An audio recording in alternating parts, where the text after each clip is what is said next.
C'est parti.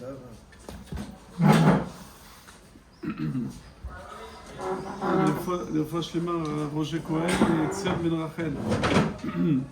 Alors, bon, Hachem, on arrive au Shiva, aux 7 jours de la disparition que le Gadol nous a, le Rosh Shiva, Rav Gershon Edelstein nous a quittés. Et c'est manière que dans la paracha, il y a vraiment des choses, des sujets qui le concernent. Comme par exemple, il y a le premier sujet, c'est que on voit qu'Aaron, l'Oshina, il n'a pas changé, on va expliquer. Et aussi, on voit que Vaïsh Moshe Anav Meod Mikol Adam. Donc ces deux choses, la Anava et quelqu'un que tout le monde dit que c'est quelqu'un que le Rav Aroas il peut témoigner, c'est quelqu'un que son Sederium, c'est-à-dire son emploi du temps, c'était quelque chose de tous les jours, on pourrait dire que c'est la même chose. C'est-à-dire que tous les jours, à la même heure, il sort, il revient à la même heure quelque part, mais... Atmada. Voilà, c'est l'Atmada. C'est pas parce qu'il y a des gens qui font ça, mais ça a l'air... C'est un robot. Mais lui, non, c'est chaque jour, c'est nouveau, mais, Atkamak, c'est nouveau, mais toujours la même chose. Pendant 100 ans, il a enseigné, il a étudié, il a enseigné, il s'est enrichi de Torah, et il était Anav. Une fois, il y a un barreau, il est venu, et il a fait un shiur, et le barreau lui a dit, ah, il y a ce que vous avez dit, Rav, c'est un Ksot HaChoshen. Alors il lui a dit, ah bon, montre-moi ce Ksot HaChoshen.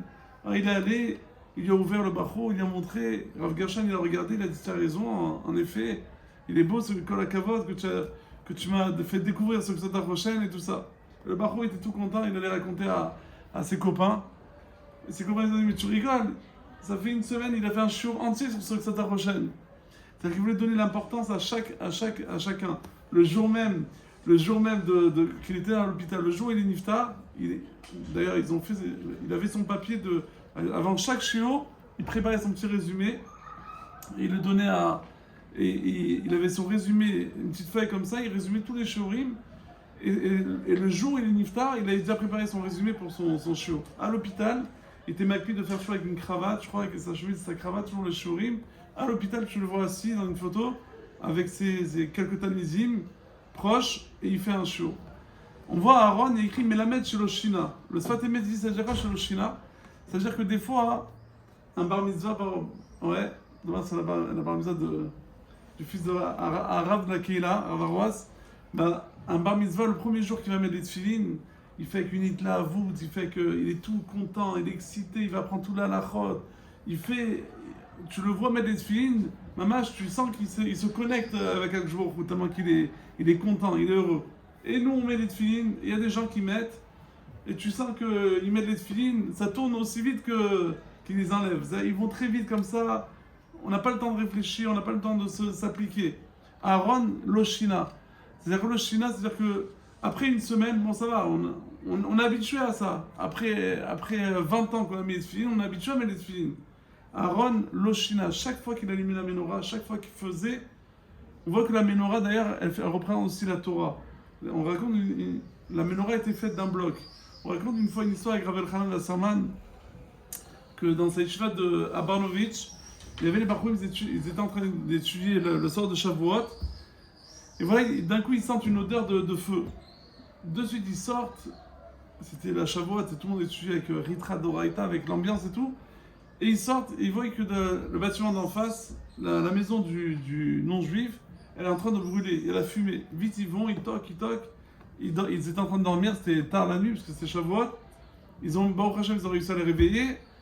Et les Bachourim, il y avait des Bachourim qui sont même rentrés, ils sont sortis, ils ont sorti les enfants, et ils ont sauvé tout le monde. Et après, ni vu ni connu, ils sont vite rentrés au Bedrash, ils ont continué la Suga.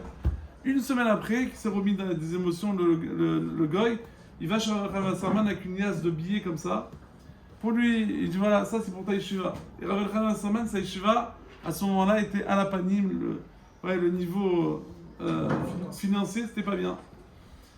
Alors, il a dit non, je prends pas. Alors, les Talmidim, ils ont dit pourquoi tu prends pas? Il y a écrit dans la Gemara que même un non-juif qui a amené un korban, un sacrifice, on l'accepte.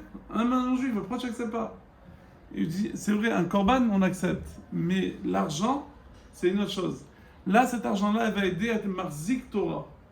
Et on voit que la menorah, elle était faite d'un bloc. C'est-à-dire quoi d'un bloc? C'est-à-dire que la Torah, et celui qui marzik la Torah, celui qui aide à faire que la personne puisse étudier la Torah, ils sont un. Ouais, c'est-à-dire que même si le matin. Les trois branches. Voilà. Tous les cheminements. Il a fait tous les cheminements. Alors, le soir, il dit ça, il a fait mal. Alors, si par exemple, quelqu'un, le matin, il est en train de travailler, il travaille parce qu'il a besoin d'une part ça, mais en même temps, aussi, il donne son maaser, etc., il aide les autres, celui qui étudie et celui qui travaille, même il est en train de travailler, ben, il fait partie même de la Torah. Et ça, c'est important. On voit même les badim, on voit souvent, les badim, on n'a pas le droit de les enlever, ils font partie même. La Torah, plusieurs fois, elle nous montre que ceux qui aident la Torah, et donc, ça c'est l'importance de la Torah. Maintenant, il écrit Vaïsh Moshe Anav Meod Mikol Adam. Je me rappelle quand j'étais à Kol Torah, il fallait faire une dracha au Cheder Ochel. Et moi, français, tu n'as pas la langue, tu parles, mais tu as honte de parler. En plus, tu fais parler un peu en hébreu.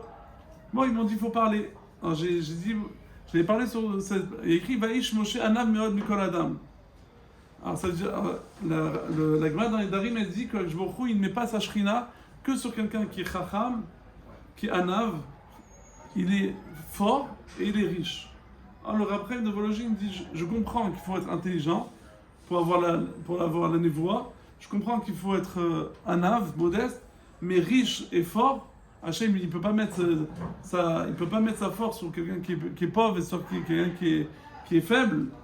Il dit Rav Chaim de Vologine en fait, Bémet, que le principal c'est la nava. Mais comment vérifier est-ce que ta nava elle est vraiment tchanav ou bien parce que tchanav parce que un type qui n'a pas d'argent qui tu n'as rien à vendre. Si tu n'as rien à vendre, c'est normal que tu es modeste, les chawara. Il y a même des gens qui sont mais si tu n'as rien à vendre, donc tu vas être modeste. Celui qui a tous les malotes, il est et fort, et riche, et intelligent, et en plus il est un ave, c'est un ava amiti, ça c'est la meilleure anava. Comme ça il dit après le volégine. Bémet, on voit comment Rav Gershon Edelstein, comment il était anav. Quand ça lui parlait, c'était pas la même chose que quand ça lui parlait à Abraham Kanievski. Je me rappelle quand on allait le voir, on sentait comme si c'était un copain presque. On n'avait pas la yira. Mais sûr, j'ai la yira parce que je sais que c'est un gadol, mais t'as pas la yira qu'on avait quand chez Abraham Kanievski. Abraham Kanievski, on avait peur qu'il te brûle avec ses yeux. Et lui, c'était pas du tout le même style. Même, des fois, il faisait une petite blague. Il y avait une fois un enfant, j'avais amené un enfant d'un copain, il avait amené, il lui dit je veux devenir un gadol. Il dit bah étudie. Je te bénis, mais il faut que tu étudies, il faut suivre. Et juste pour finir, ce que j'ai dit hier, donc on voit que Aaron ou le Shina, il n'a pas changé. Et c'est-à-dire quoi il n'a pas changé? Ça veut dire que chaque chose pour lui c'est important. Même les massés, si on lui avait proposé entre la Kétoret et allumer la menorah, qu'est-ce qu'il aurait choisi? Peut-être que la Kétoret, il aurait choisi. La Kétoret, on dit que ça enrichissait. Donc, tout le monde voudrait. La Torah, c'est la menorah, c'est la Torah, et la Kétoret, c'est l'argent. Alors, il faut choisir, ouais, c'est comme quand tu fais à Yom Kippour, il y a écrit les 3 kavanotes. Tu vas être la névoa, tu vas être un riche Hatsoum, ou tu vas avoir des enfants dans une Khamim. Il faut choisir, tu vois, quand tu fais le Keter, tu choisis, tu dis mince. En chaque fila, tu choisis un autre truc, tu vois. Mais c'est-à-dire que Kilou Aaron, il a choisi la Torah, il a choisi la menorah. On raconte une fois une histoire, encore une fois, la fameuse histoire qui est connue, qu'il y avait une personne qui était une famille comme ça, pas religieuse, et l'enfant, il a décidé putain un jour de faire tchouva. C'était des gens aisés. Et voilà, quand il a décidé de faire tchouva, le père il a dit bon laisse tomber, va faire ta tchouva, moi je suis pas dans ton trip. Et quand le père, donc il est parti dans une autre ville, le fils, et voilà quand le père il arrive à la retraite, il dit c'est dommage, mon fils unique, j'ai jamais profité de lui, c'est dommage. Donc il a vendu toutes ses affaires, sa maison, il a l'habitacle de son fils. Et il accompagne son fils, il arrive à la tfila, il sait pas comment nous un sido, etc. Et voilà, une fois, il arrive au kollel, il dit maintenant apprends-moi juste à étudier une Gemara. Tu ne comprends pas l'hébreu, je t'apprends l'aramite, l'araméen. Il dit bon, apprends-moi. Et ils ont fait ensemble, ils étudient Megillah, ils ont fait le premier daf, il a dit maintenant je vais faire un sioum. Il a demandé à Moshe Feinstein, c'est comme une histoire. Moshe Feinstein lui a dit tu peux faire et je viendrai, j'assisterai. Il a fait le sioum, Le soir même, il était content, il était heureux. Le soir même, il est niftar le père. Et Rav Moshe Feinstein, il est venu, il a dit Yesh kone olamo besha achat, yesh kone olamo bedaf echad. Avec un daf, il a connu ce mot. C'est-à-dire que l'oshina, c'est-à-dire, on ne fait pas d'importance. Qu'est-ce qui est un daf, deux dafim, l'homme chané. Aïkar, c'est la marshava et la kavana. Alors, maintenant, Aaron c'est un Lévi. Aaron c'est un Lévi. Je vais parler sur le Lévi en deux mots. On avait demandé une question. Le Lévi, on voit que les Chora, il a une importance spéciale. On voit par exemple que dans la parashat il y a un autre Balatourim dans la parashat de Korach. On voit que le bâton de Aaron, il a avalé tous les autres bâtons. Quand chacun il a planté son bâton, il écrit que le bâton d'Aaron, il a avalé tous les autres bâtons. On voit que les Bnei Israël, ils vont appuyer les Lévim. Aaron, il va balancer. On voit que les Lévim, ils n'ont pas de part en Israël. On voit plein de choses que les Lévim, on ne comprend pas qu'est-ce qu'il a le Lévi de spécial. Alors, il y a un Balatourim aussi quand Yaakov, il a dit tout ce que je vais gagner, je vais faire Maaser. Tout ce que je vais gagner, je vais faire Maaser. Alors le Satan, il est venu, il a dit oui, mais tu n'as pas fait Maaser de tes enfants. Il a dit ok, j'ai 12 enfants, j'ai 4 femmes. Chaque femme, elle a eu un Bechor. Donc les Bechor, on ne les compte pas. Donc ça fait qu'il me reste 8. Pour Maaser, comme Maaser Bema, il faut 10. Donc 8, qu'est-ce qu'il a fait? Il a compté Shimon Lévi, il a fait le tour du cadran, il est arrivé à Shimon. Donc il a dit on recommence le compte. Shimon, Lévi. Le 10e, c'était Lévi. Donc il dit le Balatourim, donc on voit que c'est qui le 10e? C'est le Lévi. Le Lévi, le 10e, c'est quoi? C'est Chalato Shalolam, c'est le 10e. C'est-à-dire quoi le 10e? Ça veut dire qu'il est collèle toutes les autres particules. Le Lévi, c'est quelqu'un qui... C'est pas quelqu'un... C'est pour ça qu'on ne va pas le compter en même temps que tout le monde. C'est pour ça que le Lévi, il n'a pas de part en Israël. Pourquoi? Parce que s'il avait une part en Israël, il faisait partie... Ça aurait encore une personne... C'est encore une tribu. Là, c'est pas encore une tribu. C'est lui qui comprend tous les tribus. C'est lui qui chapeaute tout le monde. C'est vrai que les Béné Israël, ils ont besoin de l'appuyer les mains pour montrer une passation de pouvoir. Et aussi, on va les raser. Pourquoi les raser On va les raser complètement. Le Rambam me dit que même le guerre, en vérité, on devrait le raser. Le Metzora, on le rase. Toute personne qui rentre dans un nouveau système, il va renaître quelque part à nouveau. Il a besoin de se raser. Donc les Lévis, maintenant, ils reçoivent un tafkid super important. Ouais, le Lévi, c'est Midat Adzin, on l'a dit, et le Kohen, c'est Midat à Chesed. Et je finis avec ça, c'est magnifique. C'est quoi? Pourquoi on appelle Gmilut Chassadim? Je finis avec ça, Gmilut Chassadim. Chesed, c'est Chesed. Pourquoi on rajoute ce mot Gmilut Chassadim? C'est quoi ce mot Gemel? Gmilut Chassadim, ça veut rien dire. Alors j'entends un chat très joli. Qu'en fait, en hébreu, il y a plein de mots qui veulent dire blanc et noir. Par exemple, dans la première Mishnah de Psachim, or. Or, ça peut dire le jour, ça peut dire la nuit. Le Aïn, c'est le néant, mais ça peut dire mais Aïn Yavo Ezri, c'est la source. Chaque mot, il peut dire la chose son contraire. Le mot Gemel, le mot Gamal, Gemel, ça veut dire, en même temps, ça veut dire faire du chesed, mais ça veut dire aussi sevrer. Gamel Yitzhak. Yitzhak a été sevré. Sevré, c'est la négation.